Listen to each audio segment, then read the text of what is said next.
People love to hate on baby-led weaning, and a lot of times it's just because they don't understand what baby-led weaning is. And no, I'm not saying baby linguini, it's baby-led weaning, or BLW, and I'm here to clear the air on some common myths about BLW. Hi, I'm Katie Ferraro, dietitian specializing in baby-led weaning and a mom of 7, and in my line of work, I hear a lot of myths about baby-led weaning. So I'm gonna be picking 9 BLW myths to bust with you here. And pay attention, special attention to number 6, please, because this one is blowing up right now and it's just not true.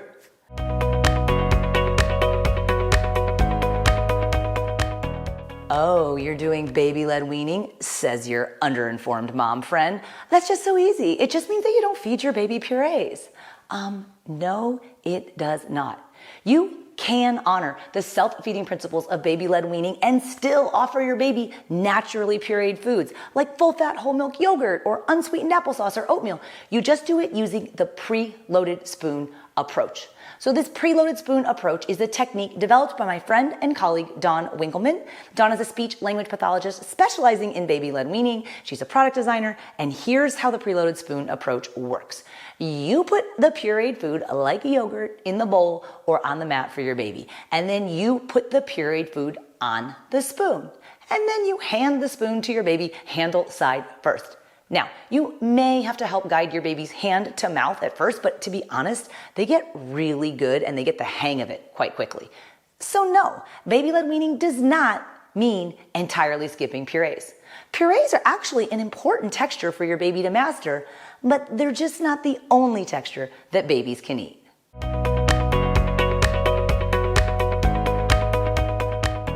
Now, some people are hesitant to try baby-led weaning because they mistakenly think it's dangerous or it's not safe. And this fear, of course, is often rooted in concerns about choking, which it's important to note that babies who start solid foods with a baby-led approach are at no higher risk of choking than are babies who do traditional spoon feeding, provided that the parents are educated about reducing choking risk. In fact, we know that the babies who are at elevated risk of choking are those babies who've had the least experience with finger foods.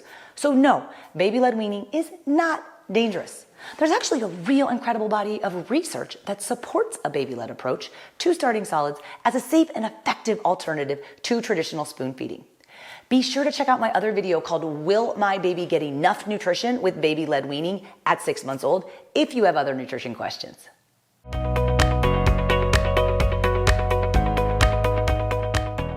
Okay, what about food waste? Sometimes parents will say that baby-led weaning sounds like a cool idea, but I just feel like the baby's gonna be wasting a bunch of food. So, is it true? Is baby-led weaning wasteful? No. Here are a few tips for minimizing food waste with baby-led weaning. First off, your baby is going to drop some food on the floor when they start learning how to eat. That's actually part of the learning how to eat process. But you can put a clean splash mat under your baby's high chair that captures that food mess. Baby drops the food on the clean splash mat, you can recycle it back up onto the plate. The splash mats I like are from a company called Bapron Baby. They're big, they're made out of this amazing waterproof material, and they pack down super small so you can store it easily or take it with you in your diaper bag for feeding on the go. My affiliate link and discount code for Bapron Baby is located below this video if you want to check them out to help minimize the mess at your house. Other ways to reduce food waste: make extra portions to serve at later meals. Your baby might need to see a food 10 to 15 times before they like or accept it. So having extra portions around, super helpful to have on hand if you're not into cooking all of the time.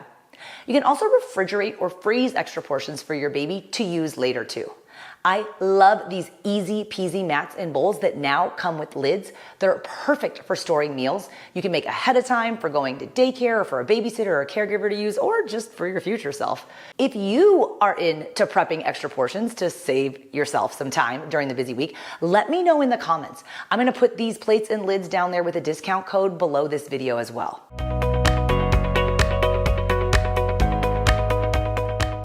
Now, what about people who believe that baby-led weaning is too expensive? I have to be real, I don't always get this one, because if you're having to buy specialty baby foods or expensive pouches to feed your baby, I would argue that that is more expensive than feeding your baby modified versions of the foods you're eating. Now, hear me out. Pouches can cost anywhere from $2 to $5 each. And while they're certainly convenient in a pinch or if you're traveling, we know families that are doing 3 or 4 pouches a day, which not only gets really expensive, but they're also not nutritionally complete. And sucking food out of a pouch is not developmentally appropriate for your baby. With baby-led weaning, because you're feeding modified versions of the actual foods the rest of the family eats, you don't have to buy special foods, which is actually saving you money.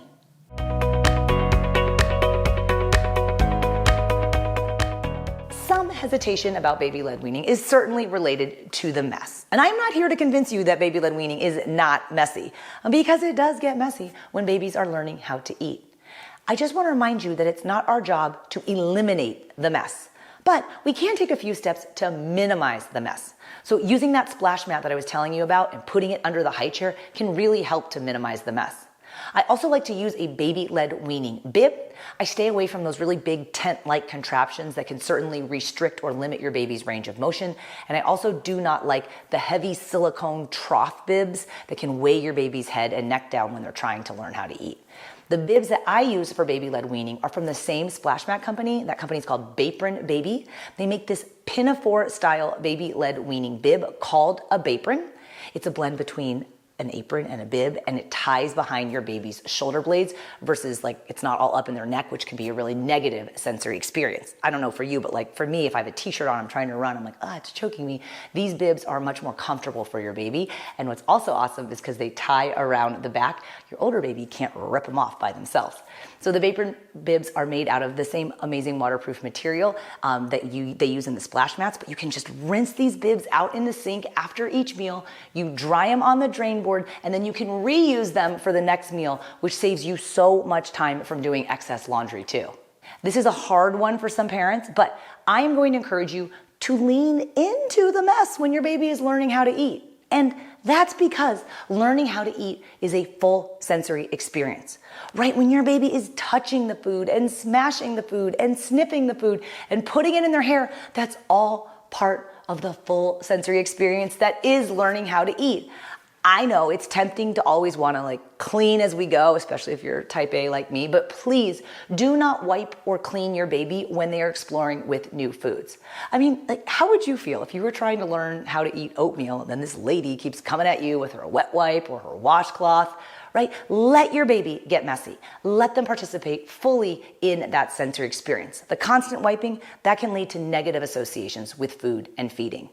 Now, I'm also gonna recommend that when it comes to the mess, you do get right to cleaning up that food mess as soon as your baby is done eating, because there is literally nothing worse than trying to clean up dried baby-led weaning food mess, okay? Try to do it when it's wet, especially yogurt. I think like yogurt is probably my least favorite baby food to have to try to clean up when it dries. Let me know in the comments which food you think is the hardest one to clean up. People go back and forth. It's always like yogurt's right up there with spaghetti sauce. I, for one, only do yogurt on bath day. It's pretty brutal, but it is like so much fun watching your baby learn how to eat.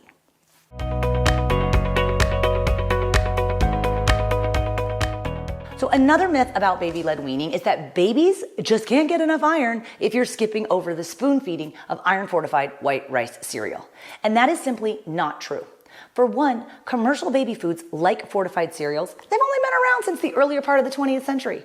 But for millennia before that, parents just fed modified versions of the same foods the rest of the family was eating. Okay, we do not have to buy special baby foods in order to get babies to eat iron.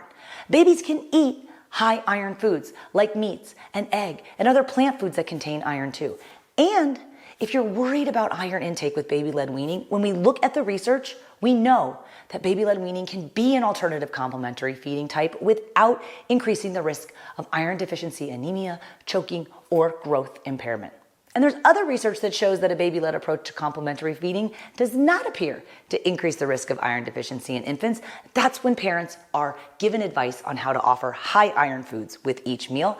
I offer a lot of that information in other videos on this channel. So be sure to hit subscribe because I have so many easy ways that you can offer those iron-containing foods safely to your baby.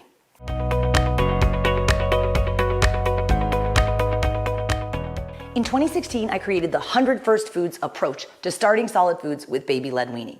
And using my 5-step feeding framework, we introduce 5 new foods per week to your baby who learns to eat 100 different foods before turning 1. And when parents learn about this, they'll inevitably say, what? 5 foods a week? Katie, my pediatrician says that I have to wait 3 to 5 days between introducing new foods. So is it safe to do 1 new food a day? Absolutely.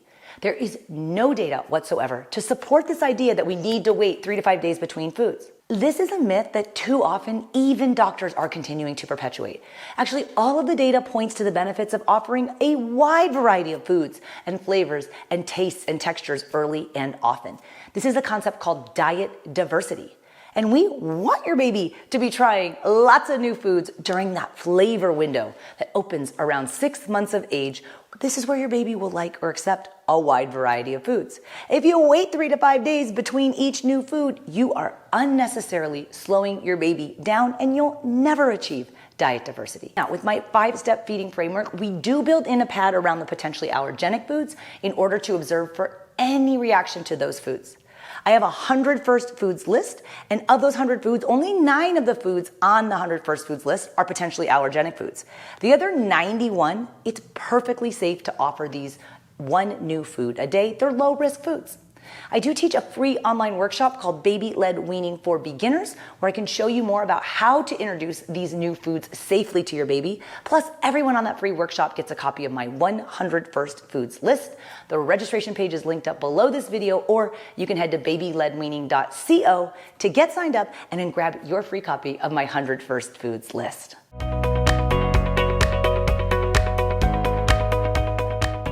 When it comes to which foods to feed your baby, some people mistakenly think that with baby-led weaning, you just feed your baby adult foods.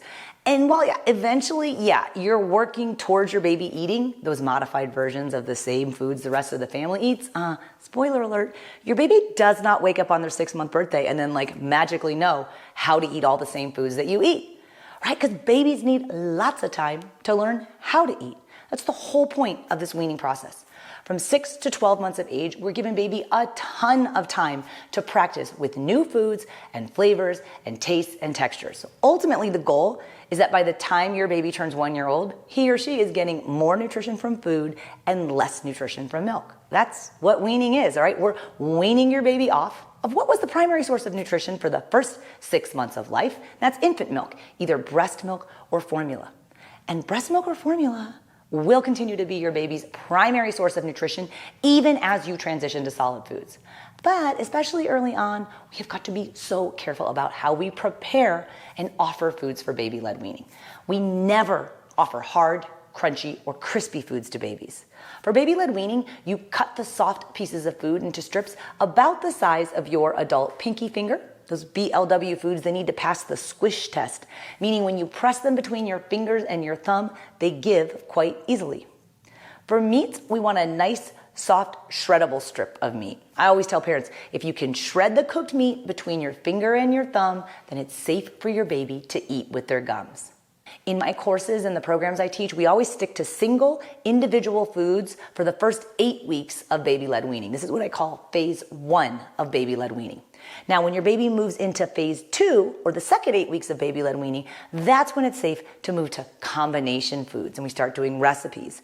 And then older babies who have had lots of practice eating solid foods and now have developed their pincer grasp, that's when it's safe to transition to the smaller pieces of food if they have that other practice under their belt. So no, your baby doesn't just eat adult food right off the bat with baby-led weaning. It's a transitional period from 6 to 12 months, and babies need lots of time to learn how to eat.